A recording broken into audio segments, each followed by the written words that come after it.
5 individual, kabilang ang 3 minor de edad, ang nailigtas ng mga pulis matapos maaksidente ang sinasakyan nilang sasakyan sa kahabaan ng Bypass Road, Barangay San Fernando, Alicia, Isabela, dito lamang umaga ng Hunyo 19, taong kasalukuyan.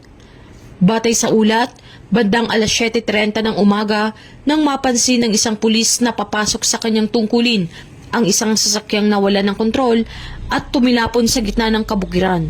Agad siyang huminto at rumesponde upang tiyakin ang kaligtasan ng mga sakay nito. Agad ding tumulong ang isa pang pulis at nagsagawa sila ng rescue operation. Dahil sa mabilis na pagtugon ng mga rumespondeng pulis, matagumpay na nailabas ang lahat ng sakay ng sasakyan nang ligtas at walang naitalang malubhang pinsala. Agad namang dumating ang rescue team ng lungsod ng Alicia at isinugod ang mga biktima sa paggamutan upang mabigyan ng kinakailangang medikal na atensyon.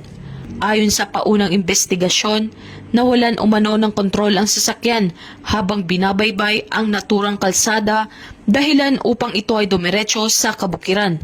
Patuloy pang iniimbestigahan ng mga otoridad ang insidente.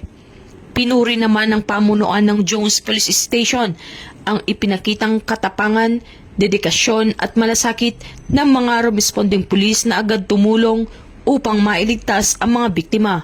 Muling pinatunayan ng insidenteng ito ang kahandaan ng pambansang pulisya ng Pilipinas na magbigay ng mabilis at maaasahang serbisyo sa oras ng pangangailangan. Mula rito sa Isabela Police Provincial Office, ako ang inyong tagapagbalita, Patrolwoman Maria Señora Agbuya, para sa Police News Network. Serbisyong mabilis, tapat at nararamdaman.